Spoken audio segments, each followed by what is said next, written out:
So, know any good stories to pass the time? What kind of story? I don't know.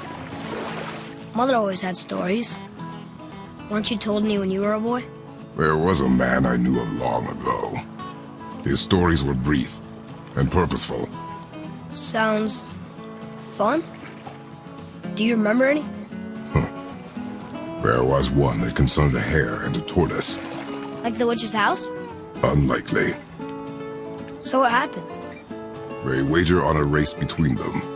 The hare is too confident of victory and foolish, while the tortoise is steady and disciplined. The tortoise wins. You haven't told a lot of stories, have you?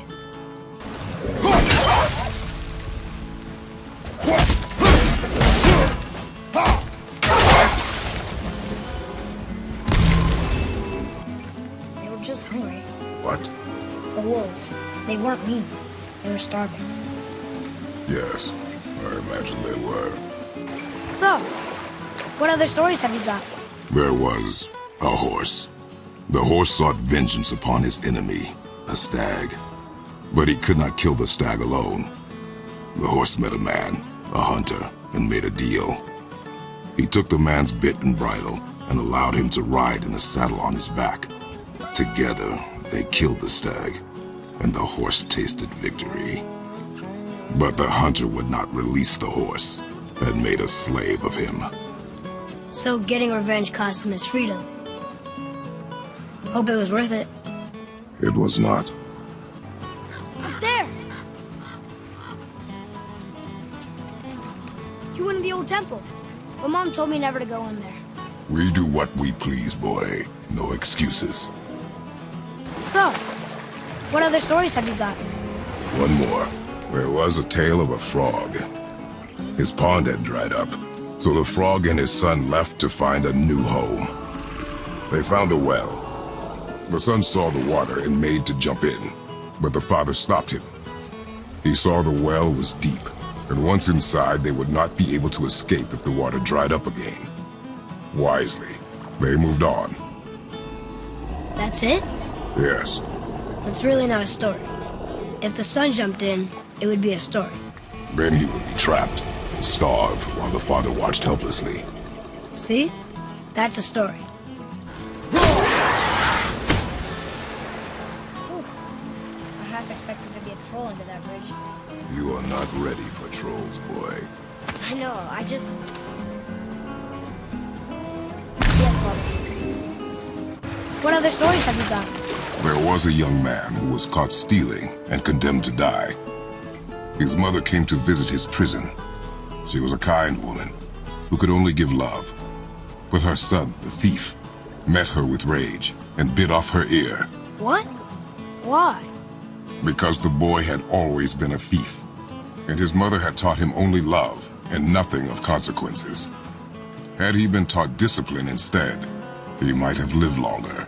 Sure, but her ear, that's not right. The path home is this way. So the Dark Elves aren't from Svartalfheim at all? Not even a bit. They're just elves of another colour. Nobody knows who came first, but they all come from Alfheim. Why do they fight all the time if they're really the same? That is adorable. How about one more story? Very well. There was the story of the mother crab, who scolded her son. She told him he should walk forward, in pride, not sideways as he always did.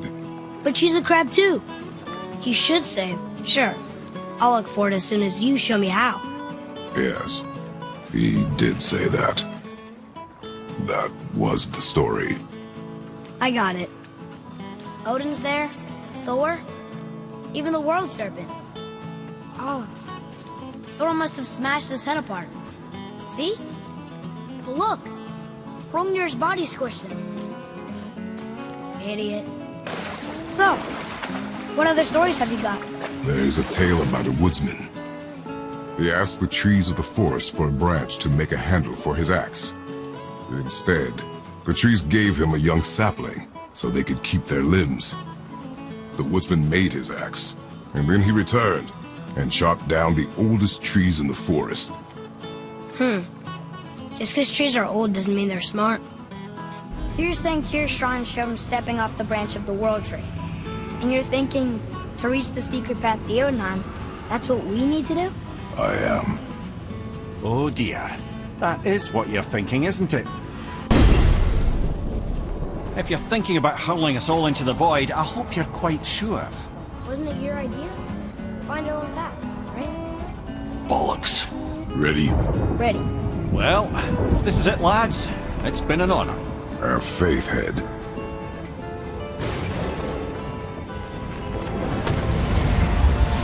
This is incredible!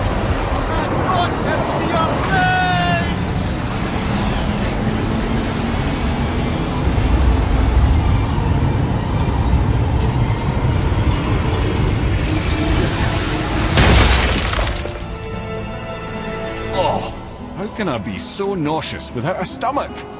What happens now? No idea, brother. But after that fall, I'm sure we're past the worst of it. Oh, no, this is considerably worse. Oh man, the tower ate the Unity Stone, didn't it? I wanted to fly again. Yes, that's a terrible pity. How about one more story? One more. There was once a scorpion who wished to travel to the other side of a river. Why? If you continue to interrupt, I will end the story. Okay. The scorpion asked the frog for help. He told the frog that if he gave him a ride across the river on his back, he would be rewarded. The frog protested, fearing the scorpion would sting him. The scorpion assured the frog that he would not sting him, or they would both drown in the river. The frog agreed, but halfway across the river, the scorpion stung him. The frog was mortally wounded, and they both sunk to the bottom of the river and perished. That's sad. Why would the scorpion do that? He was a scorpion. It is his nature to do harm. Oh. That's just what Mom used to say about the gods. Your mother always spoke the truth. Enough stories. Mimir, why do you have Bifrost crystals in your eyes? A loving gift from the giants. Since I used to do so much traveling between realms, they thought it would be more convenient for me than having a crystal I could lose. Did it hurt? No, because I wisely fortified myself with 16 cups of Billow Maiden's ale. Got so inebriated I tried convincing the giants to put them in my nipples instead. Almost talked them into it too. Can you imagine? Mimir of the Bifrost cheats. Ah, those were the days. Ew. Okay, I'll stop now. So, why'd you want to name me Atreus? I know it can't be for a god. No, he was a soldier, a Spartan. The Great Warrior? All Spartans are great warriors. We trained from birth. Our lives were discipline, duty, battle, and death. Life was grim, and we greeted it grimly. But Atreus of Sparta was unlike the rest of us. He wore a smile even in the worst of times. He was happy. He inspired us to hope that though we were machines of war, yet there was humanity in us. Goodness.